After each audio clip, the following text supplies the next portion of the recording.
IndiGo ವಿಮಾನಗಳ ಹಾರಾಟ ವ್ಯತ್ಯಯ ಸ್ವಲ್ಪ ಚೇತರಿಕೆ ಕಾಣ್ತಾ ಇದ್ದಂತೆ ಪ್ರಯಾಣಿಕರ ಸಂಖ್ಯೆ ಸಹ ಹೆಚ್ಚಾಗ್ತಾ ಹೋಗ್ತಾ ಇದೆ. ಈಗ ನಾವು ಏರ್ಪೋರ್ಟ್ನಲ್ಲೂ ಸಹ ನೋಡ್ತಾ ಇರ್ಬೋದು.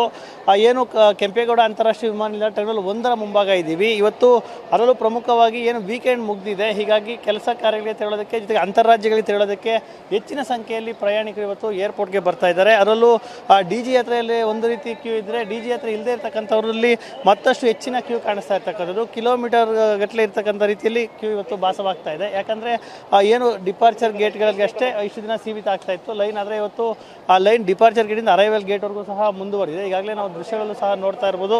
ಏನು ಕೆಂಪೇಗೌಡ ಅಂತಾರಾಷ್ಟ್ರೀಯ ವಿಮಾನಕ್ಕೆ ಬೆಳಗ್ಗಿನಿಂದಲೂ ಸಹ ಹೆಚ್ಚಿನ ಸಂಖ್ಯೆಯಲ್ಲಿ ಪ್ರಯಾಣಿಕರು ಬರ್ತಾ ಇದ್ದಾರೆ. ಎಲ್ಲರೂ ಸಹ ಏನೊಂದು ಈಗಾಗಲೇ ಏನು ಕೆಂಪೇಗೌಡ ಏರ್ಪೋರ್ಟ್ನಲ್ಲಿ 2 ಗಂಟೆ ಮುಂಚಿತವಾಗಿ ಅಷ್ಟೇ ಡಿಪಾರ್ಚರ್ ಏರ್ಪೋರ್ಟ್ನ ಒಳಗಡೆ ಹೋಗೋದಕ್ಕೆ ಅವಕಾಶವನ್ನು ಏರ್ಪೋರ್ಟ್ ಸಿಬ್ಬಂದಿ ಮಾಡಿಕೊಟ್ಟಿದ್ದಾರೆ. ಹೀಗಾಗಿ 2 ಗಂಟೆಯ ಅವಧಿಯಲ್ಲಿ ಏನು ಟೇಕ್ ಆಫ್ ಆಗ್ತಕ್ಕಂಥ ವಿಮಾನಗಳಿಗೆ ತೆರಳೋದಕ್ಕೂ ಸಹ ಹೆಚ್ಚಿನ ಸಂಖ್ಯೆಯಲ್ಲಿ ಪ್ರಯಾಣಿಕರು ಬರ್ತಾ ಇದ್ದಾರೆ.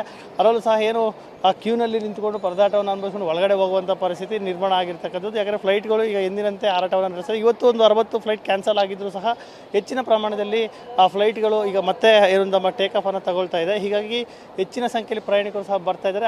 ಈಗಾಗಲೇ ಏನು ಕ್ಯೂನಲ್ಲಿ ಉದ್ದುದ್ದದ ಕ್ಯೂನಲ್ಲಿ ನಿಂತ್ಕೊಂಡು ಲಗೇಜ್ ಸಮೇತ ಬೇರೆ ಬೇರೆ ಅಂತಾರಾಜ್ಯಗಳಿಗೂ ಸಹ ತೆರಳೋದಕ್ಕೂ ಸಹ ಪರದಾಡ್ತಿದ್ದಾರೆ. ಒಟ್ಟಾರೆಯಾಗಿ ಏನು ಏರ್ಪೋರ್ಟಲ್ಲಿ ಇವತ್ತು ಸಹ ಜನಸಂದಣಿ ಹೆಚ್ಚಾಗಿದೆ. ಫ್ಲೈಟ್ಗಳು ಒಂದಷ್ಟು ಹಾರಾಟ ಮಾಡ್ತಾ ಇರ್ತಕ್ಕಂಥ ಬೆನ್ನಲ್ಲೇ ಇವತ್ತು ಏರ್ಪೋರ್ಟ್ಗೆ ಬರ್ತಾ ಇದೆ ಪ್ರಯಾಣಿಕರ ಸಂಖ್ಯೆ ಸಹ ಹೆಚ್ಚಾಗಿದೆ. ಜೊತೆಗೆ ಕ್ರೌಡ್ ಸಹ ಯೂಸಲಾಗಿ ಮೊದಲಿಗೆ ಸಾಮಾನ್ಯವಾಗಿ ಇರ್ತಕ್ಕಂಥ ಪ್ರಯಾಣಿಕರ ಸಂಖ್ಯೆಗಿದ್ದರೂ ಹೆಚ್ಚಿನ ದುಪ್ಪಟ್ಟು ಪ್ರಯಾಣಿಕರು ಇವತ್ತು ಕಂಡು ಬರ್ತಾ ಇದ್ದಾರೆ. ಕ್ಯಾಮ್ರಾ ಪರ್ಸನ್ ಮಂಜುನಾಥ್ ಜೊತೆ ನವೀನ್ TV9 ಏರ್ಪೋರ್ಟ್.